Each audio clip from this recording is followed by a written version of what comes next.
My husband died 3 years ago. At least, that's what I thought until he crashed our daughter's wedding last month. I know this sounds insane, but please hear me out, because I'm genuinely losing my mind over this. I'm a 52-year-old woman, and I was married to my husband Derek for 28 years. We had two beautiful daughters together, Emma and Sophie. Derek was a software engineer, a wonderful father, and honestly, I thought we had a pretty solid marriage. In March 2022, Derek went on what was supposed to be a week-long business trip to Singapore. On day 4, I got a call from the State Department. There had been a terrible boating accident. Derek had gone out on a charter boat with some colleagues, and the boat capsized during a storm. 2 bodies were recovered. Derek's body was never found, but they recovered his wallet, his phone, and his wedding ring from the wreckage. After 3 months of investigation, he was declared legally dead. I was absolutely devastated. My daughters were devastated. We held a beautiful memorial service. I wore black for months. I went to therapy. I slowly, painfully, rebuilt my life. Our friends and family rallied around us. Derek's life insurance paid out, which at least meant I could keep the house and put Sophie through her last year of college. About a year ago, I started dating again. I met a wonderful man named Paul through a grief support group. He's a widower who lost his wife to cancer. We understood each other's pain. 6 months ago, Paul proposed, and I said yes. We plan to marry next spring. Now here's where everything goes completely off the rails. Last month was Emma's wedding. It was a beautiful outdoor ceremony. About 150 guests. Everything was perfect. I was walking around during the cocktail hour, talking to guests, when I saw him, Derek, standing at the edge of the venue, half hidden behind a tree, wearing sunglasses and a baseball cap. I thought I was hallucinating. I actually grabbed my sister's arm and asked if she saw him too. She went pale and nodded. I started walking toward him, and he took off running. I chased him in my heels across the lawn, screaming his name. He got into a car and drove away before I could reach him. I had a complete breakdown. They had to pause the wedding. Emma was furious with me for causing a scene over nothing because by the time anyone else got outside, he was gone.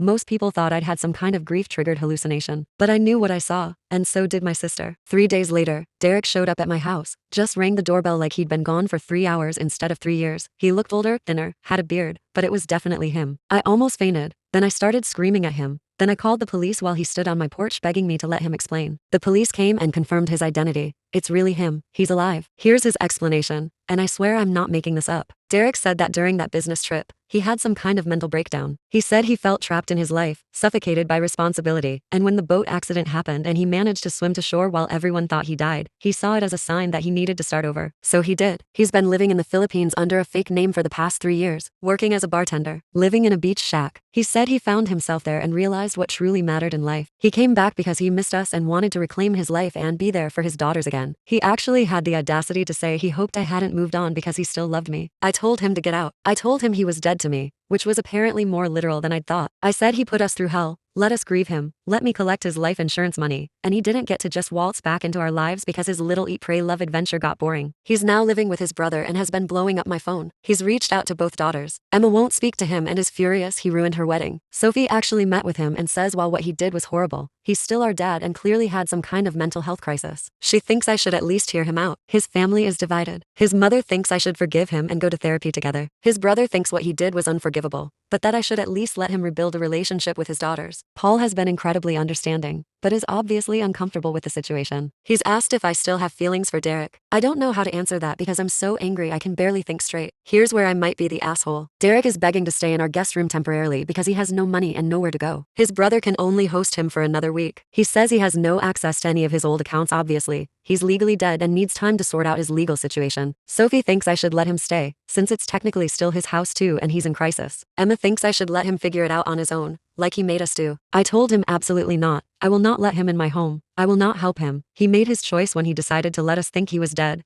My sister says I'm being heartless, that regardless of what he did, he's clearly mentally unwell and needs help. My therapist says I need to set whatever boundaries feel right for me. But Sophie is crying, saying I'm keeping her from her dad. She's even suggested she might let him stay at her apartment, which I think is a terrible idea, but she's an adult. So, everyone, am I wrong for refusing to let my supposedly dead husband back into our home and our lives after he faked his death and abandoned us for 3 years? And no, I haven't consulted a lawyer yet about the life insurance. But yes, I'm obviously going to have to. And yes, I realize he probably committed about 17 different types of fraud. I'm still processing the fact that he's alive at all.